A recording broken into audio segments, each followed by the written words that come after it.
Life is ridiculous. Welcome to another episode of Dad's Rules with Kevin Belzer. Today is episode 254. Yeah, I had to look in the corner. I couldn't remember what the number was. Episode 254. I didn't realize it said that in the corner. It's funny. It only says that because I put it there. Oh. And only we can see it. Oh. No one else can see it. Well, but I mean, I didn't know we could see it either. But okay. I got it. Yeah. Nice. Good times. Good call.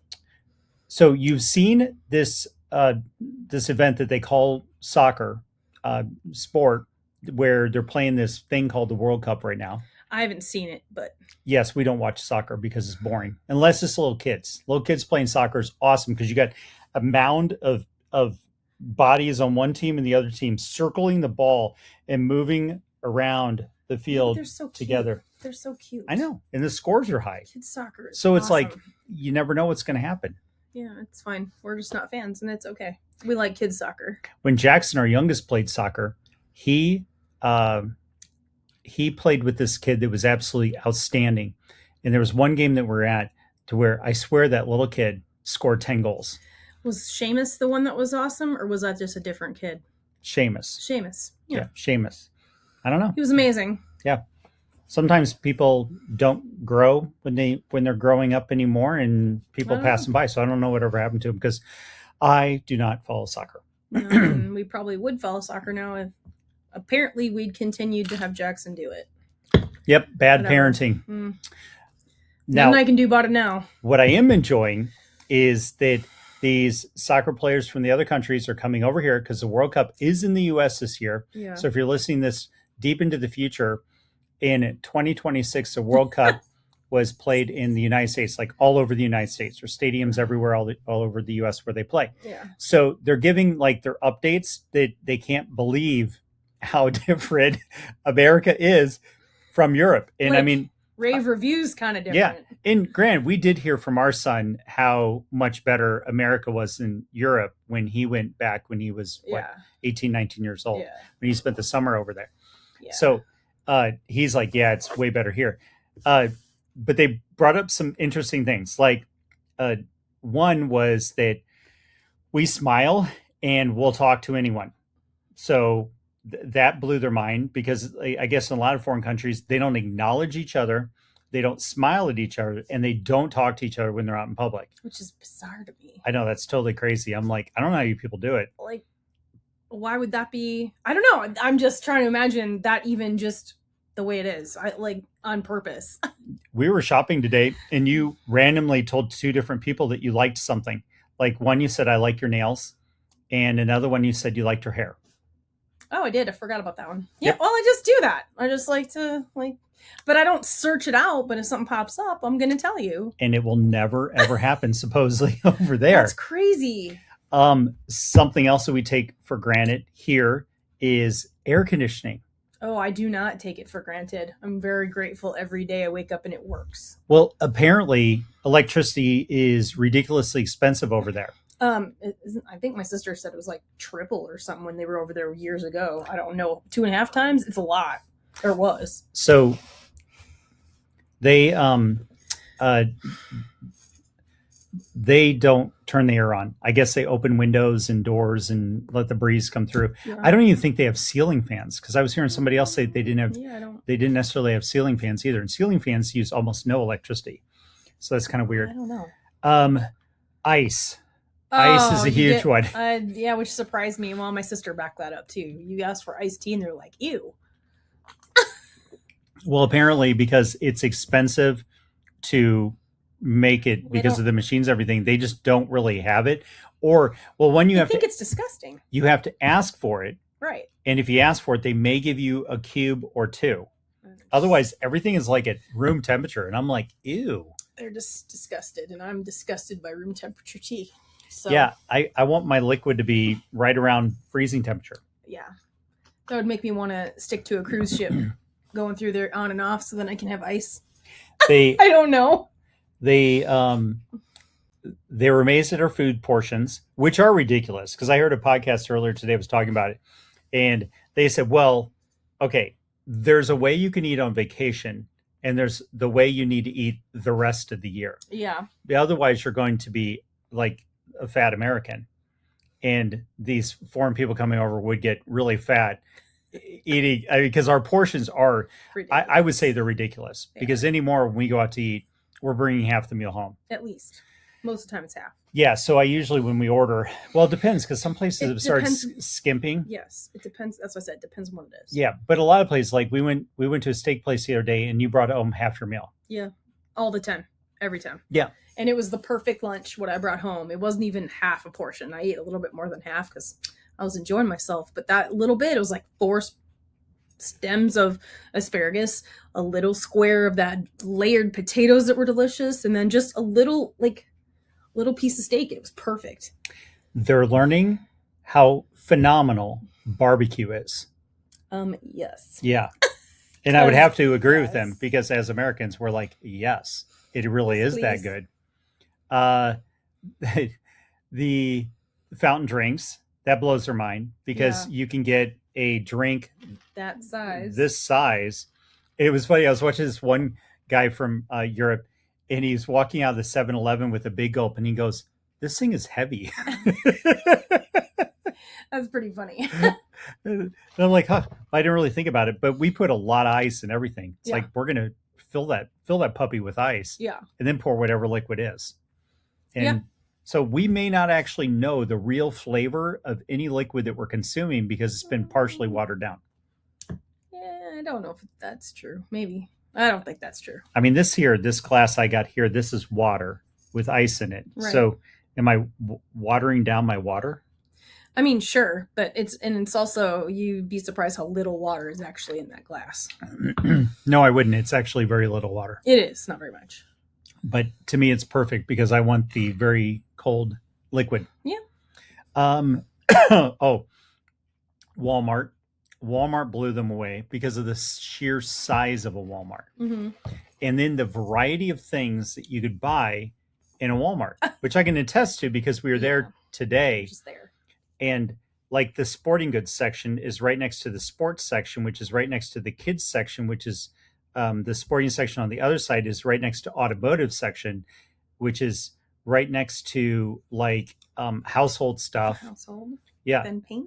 Yeah, it's like it's absolutely insane how much stuff is inside that building. Yeah. And like I went to get a cot, and my guess is if they went to get a cot, it may or may not be there, and they probably have a choice of one. Whereas I had quite a few selections of cots at Walmart. Yeah. Especially the bigger one. Didn't they have more choices or no? Yeah. And the pricing was all over the map. Oh. I just wanted something that went in as compact as possible. Yeah. Target. The one guy called Target, like, Target. He goes, "Is this like upscale Walmart?" And I'm like, I guess that's kind of a good description of it. I mean, it is fancier. If you want nicer stuff, go to Target. It's definitely a fancier Walmart. That's crazy. Yeah. And I think it even has some better stuff than Walmart. They have some more choices with certain departments, for sure. Let's see, what was the other one? Gas stations. Gas stations are blowing them away because of all the different stuff that we have there. One, they're blown away by the amount of junk food that we have, because the restrictions over there, which I actually agree with the restrictions, but the restrictions over there of the stuff that's not allowed in food is way more than here, because we put a lot of garbage in our food. So they were surprised by that. And then obviously the fountain drinks blew them away. The one guy, when he was at like I think it was like a Walmart, he was pretty shocked by the selection of just oil in the car automotive section. Yeah. And I'm like, yeah, well, I mean, we have any make and model here, and they all take a different weight. So yeah, I guess that pretty much makes sense. Different grade, type, weight, purpose, high mileage, regular mileage, like all the things. With the gas stations, Buc-ee's, of course, but that shocks us as Americans too, because there's 100 pumps at a Buc-ee's. Is there really? Uh-huh. And then you got the ridiculous restrooms. You've got the meat cutter in there. I mean, it's a whole experience. I'm reading about all the haters, and I'm like, come on now. There's haters going to hate. There's going to be people that no matter what. It's amazing. no matter what, they're going to have a problem with it. And yeah, that's just a segment of society that they can't stand to be happy. Yeah. I mean, I don't have to be there opening day. It would have been fun if it had been closer. That's too far away. It's fine. I'm aware of the things that it has. I've heard things. I don't know if we've ever been in one. No, our son went to a grand opening one up in Colorado. Yeah. So he did the whole thing where he was one of the first 100 people in there. That would be cool, but it's not that important. He got to be, he thought this was pretty cool, but he was the first one to use the fountain machine. So, it's weird the things that we celebrate in America. It's cool. But because Buc-ee's is more back east, there's not very many out where we live. There's one in the West total in Arizona. Yeah. And then I think there's only one in Colorado. So there's not that very many of them. Maybe. Well, you need such a massive piece of land to do it. So it would have to make sense where you've got a lot of probably semi-traffic and whatnot. Yeah. So when they opened the new one here in Goodyear last week, the funny thing about it is that ADOT had to put out, in the city of Goodyear, also put out a map of how to drive in and out of the place the most efficiently. They devised a traffic pattern just for a Buc-ee's. Just for Buc-ee's opening. So yeah, they had a map you had to follow. I mean, it's a massive construction undertaking because I think it took well over a year. It did, actually. To build this thing out. Yeah, it was very cool. It's going to be very cool. I'm excited to go down when it calms down. Yeah, I wasn't going to go opening night. No. And there were people that camped out in front of it from the day before, and it was 109 out when the very first person set up his chair or tent or whatever. I don't know what it was. I'm not going to die for a Buc-ee's or go to the hospital for a Buc-ee's. It's too hot. I mean, I thought QT was great, and people are like, wait. So I'm excited to go to Buc-ee's just to see their energy drink selection. I want to try the brisket. Yeah, I heard the brisket's phenomenal. They got something else that's some kind of nugget thing that's good. I forgot what it is. I don't know. Some snack item. Probably some Buc-ee nuggets or something. I don't know.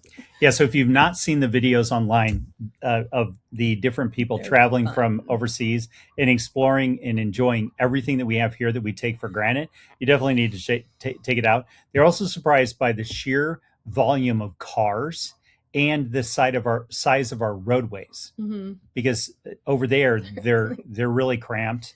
Some are pretty much just like 1.5 car wide. It's like the movie from Holiday, and she's like, pretty she's much just in this little tiny car going by a truck. Yeah, and here it's like, I mean, more lanes the better. Yeah, I mean, spread out. Yeah, be efficient. I'm all for it. Yeah, so that's the soccer players that are here. I'm not watching the games because I don't watch sports where people tell me it's exciting when the final score is 0-0 or 1-1. There should be a winner. Ties are awful. I don't care about the blah, blah, blah points, blah, blah. I don't care about that. Should be a winner and a not winner. Mm-hmm. Yeah. I've complained about this in football in American football for years. Shouldn't be a thing. We were at a Cardinals game and it ended up in a tie. And we've been to several Cardinal games that went to overtime. Never and tie. We're at a Cardinals game where it tied. And we're like, the way the fans were when we left, they were like, ugh. It was the most quiet I've ever heard 60-some thousand people ever just walking out in dead silence. And I was like, yeah, what a waste of money. What a waste of my time. Mm-hmm. I mean, it literally could have done anything better. Yeah. I mean, we entertain ourselves when stuff like that's happening, but. Well, we entertain ourselves when it's blowouts. But when it's ties, anything can happen. Yeah, I guess. But yeah, losing is too. Well, the Cardinals usually lose. Anyway. I know. That's just tradition at this point. Yeah. Next year. For the underdog. It's always next year. Next year. So you got, I was thinking about the ranking of sports. And so think back to when you were a kid and then now how you rank different sports. Because I can remember when I was a kid, I watched like old man sports. I watched boxing. Mm-hmm. I knew everything that was going on boxing as a little kid. Yeah, my grandpa would take me to the horse tracks. So I knew the jockeys. Okay. And we never bet more than $2. So it's not like anything crazy. Right. and then or $2 per race. Right. Let's see. If they were watching tennis or golf on TV, I watched. And then you go to today, and I don't watch any of that at all. So it's like, I think like we were talking the other day about how I rank sports now. So what would you say is your what would be like your top 3 sports to watch on TV? Either or, because I know you rank them different. Baseball, if it's live. Because I don't mind watching baseball. I don't prefer any sports on TV, but I definitely don't like watching football on TV. I'll watch baseball on TV, which is fine. Then I guess football, because like you get to the Super Bowl and that's all fun. And then I don't know what the third one would be. I don't really watch tennis. I don't watch golf. What else could I be watching? Well, I'll start naming some and maybe you'll go, oh yeah. Okay, so football is better in person. I'll agree with you there. Okay. Football is better in person, but I can watch it on TV, but I have to care about either the team or specific players that are playing in that game. Otherwise, I don't give an F. Right. So, because I won't just watch football like a lot of people just to watch football. Right. I won't do that. Same thing with baseball. It's got to be like, I very much prefer baseball in person. Yes. And 100%. I'm one of the probably rare ones that likes the fact that they did things to speed up the game, where everybody, there's clocks on things. I don't mind it. Keeps you out of a 6-hour game. Yeah, I'm like, I don't want to be at any game for 6 hours. I don't have the patience for it. Let's see. And then this is where it gets weird for me, because these are things that one didn't even exist. Actually, both of them didn't even exist when I was little.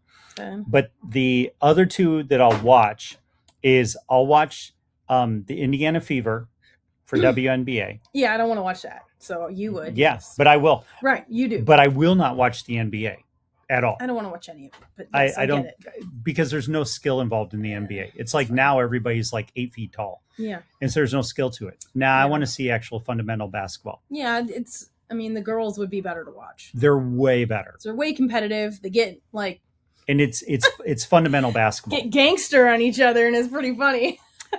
The number one sport, because this came up the other day, because I was told, hey, the Diamondbacks are playing in 30 minutes. And I go, that doesn't matter, because banana ball is on. And banana ball trumps everything. That's what I guess mean by baseball. But banana ball is the best. I don't actually mind watching that on TV at all. But I would love to make a game in person. That is way entertaining. That is more my speed with the entertainment value. They have 11 rules as of today. I don't even know that. They have 11 rules, and then they have like some side stuff as well. Okay. So like, but there's certain things that I'm like, I wish that Major League Baseball would incorporate, but I know they never will. So like, if a fan catches a foul ball, it's an out. And I love it. Now, it can't be bounced around between a few fans and one catches. It has to be a clean catch. So it can't be off the building, nothing. Right. But it's an out. I love it. Watched a banana ball game on Sunday, and there was four foul outs. Oh, that's like I saw 2. There was 2 in the very first inning. Oh, funny. Those are probably the ones I missed. Back-to-back batters fouled out. The inning lasted less than 2 minutes. Banana ball has a strict time. So a game, a new inning cannot start after 2 hours. Now it can have 20 seconds left and it can start, because I did watch a game the other day where it was down to 20 seconds. Oh, wow. And so the 9th inning actually started. I don't think I knew that. They have trick plays, which that would greatly improve baseball, because who doesn't want to see a fly ball to the outfield and the outfielder does a backflip as they're catching it? Or yes, the one please. Where they catch it behind their back. Yeah, that I don't know how they do it. I don't understand how that works. Jackson Olsen has second that grabs it between the legs and then snaps it back through his legs, and the first baseman catches it behind their back or between their legs. Yes, please. He's awesome. rodeo clown that's now a pitcher for the Indianapolis Clowns. Exclamation point? Yep, okay. That's Wolf. Wolf. And his name.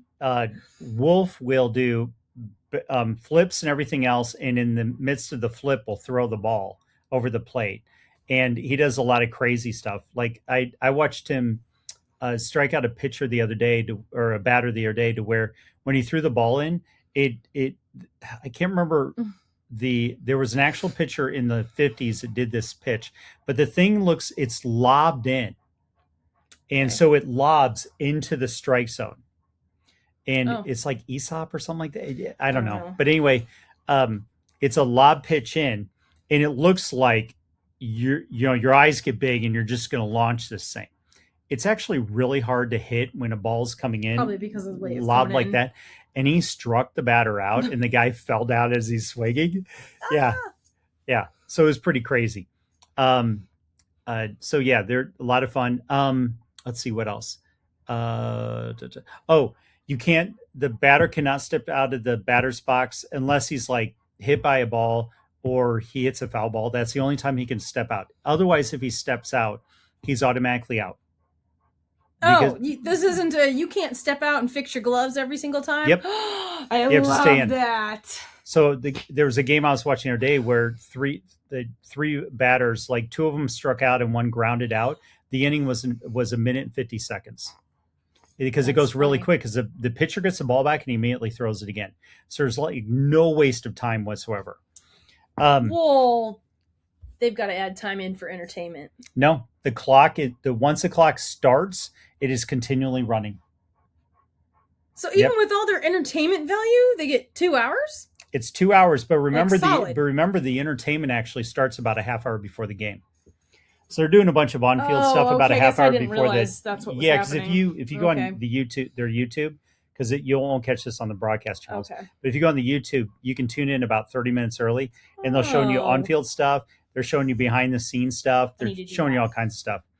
And then let's see. If you're the away team and you have more trick plays than the other team, going or at the conclusion before the ninth inning, whatever's going to be going into the last inning, you will get an extra point. Going an extra run. Yes, and here's the cool thing: the way it works. So you're winning innings. So like, let's say that you score. It's the first inning. You score 5 runs. The other team scores 0. It's only 1-0. The only time that those 5 runs would actually count would be the very last inning. So you can actually come back. All right. Yeah, at the end of the game. It sounds complicated, but when you watch it, and they explain it every game. Yeah, I guess I haven't paid attention. So they don't leave anything up. Like at the very beginning of the game, Jesse Cole, the owner, he will lay out all the rules for you. So there's no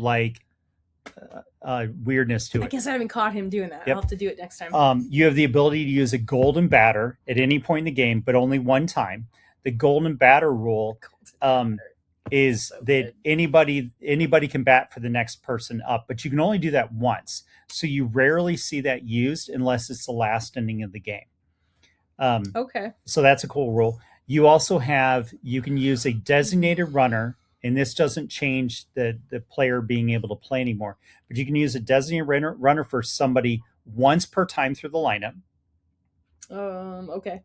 You can use a designated. They do have a designated fielder, and they do have a designated hitter, just like regular baseball does. So they have that as well, to where it's somebody that doesn't play in the field at all. So their batting lineup is actually 10 people and not 9. Okay. Yeah. I didn't realize that either. Yeah, I'm just getting to where I'm seeing more stuff, so I just didn't realize. That's pretty cool. And I haven't even hit everything because it's like there's a lot of there's 11 rules. And then I mean, just the more you watch it, the more you're like, this is freaking brilliant, because it is fast. Yeah. Because a normal baseball game can run 2.5 to 3 hours plus, but this is time limited. So, like I said, the only way you can start the ninth inning, is if you still are under the 2 hour time limit. Otherwise, the game can end at 8, and it does happen to where there's games that win at 8 or end at 8. And if that does happen, they do actually take that very last inning of however many runs each team scored. That counts for that inning because it's the last inning. So they just move it up. Okay. Yeah. I guess next time I'll have to be there the half hour before to watch all the things, because that'd be interesting to see that. Yeah, and they only play Thursday through Sunday most weeks. They don't play any other day. There's not always a Thursday, not always a Sunday, but those are the only days that possibly can be played. That's cool. And yeah, and there's only six total teams, which is nice as well.